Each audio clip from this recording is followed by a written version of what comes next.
the minor league winners of the year, taking home some nice accolades to finish off what was a fantastic season down on the farm. And of course, that means we got to bring in Steve Melewski one more time as we take a look at truly how great this was. Michael Elias said it earlier, from top to bottom for Baltimore this season. And I think more than anything, you really saw some heavy hitters.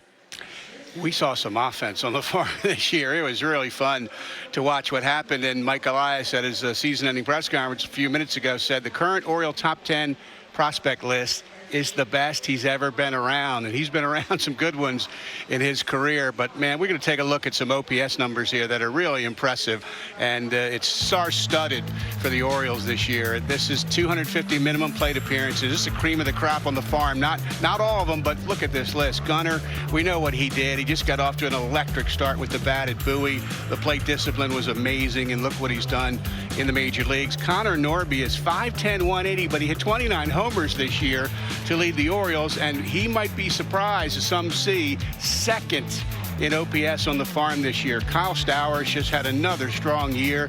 He lowered his strikeout rate at AAA. It's still a little high, 25.6, and we know there's swing and miss in his game. He knows that, still working on it, but the pop is really there, and Liam Hendricks found out the hard way in the ninth inning, the one game here in Baltimore. Colton Cowser played at 3 levels this year. This first-round draft pick went from Aberdeen to Norfolk. He ended the year hitting big. He has an excellent walk rate, 15 strikeouts. He's working on that, but I mean, really filled up the stat sheet. Jordan Westberg, we know what he did. You heard from him.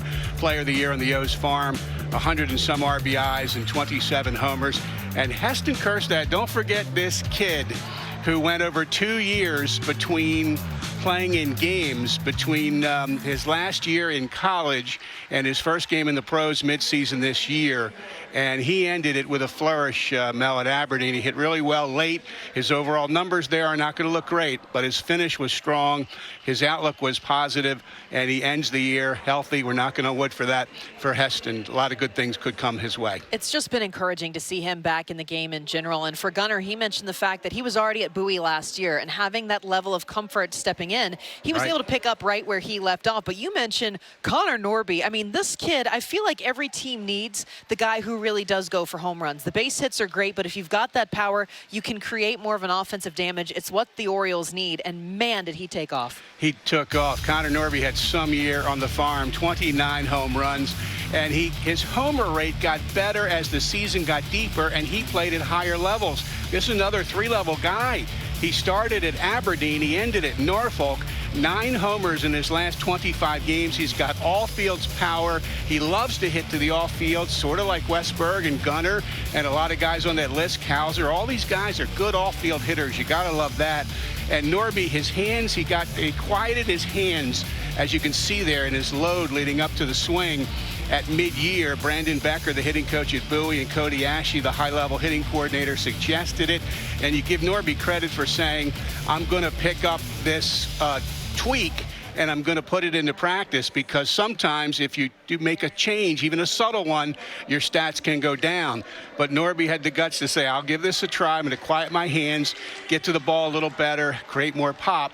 And it worked. The hitting coach said, give it a week, try it.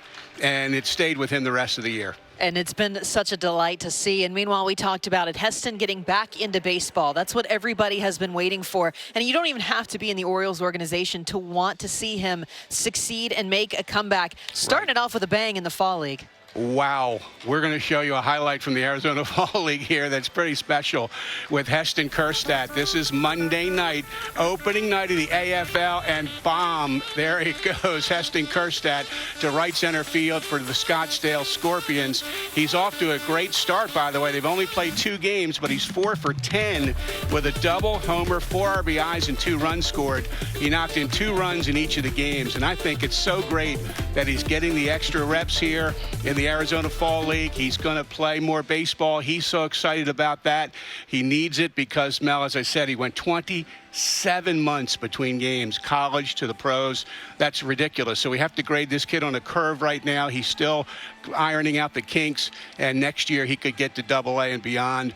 And so the Orioles just keep cranking out that talent. And to put that into perspective, their home is the San Francisco Giants spring facility. He put that past the 330, past the bullpen, past the stands that are on top of that, and that took a bounce out. So good to see him there. Good to see you, Steve. We know that you don't stop in the offseason, and we appreciate that, but it's going to be even more fun somehow to watch those minor leaguers. It's going to be a fun offseason, a lot of things happening here in Birdland. Appreciate you guys letting me bring all these colors to the set today.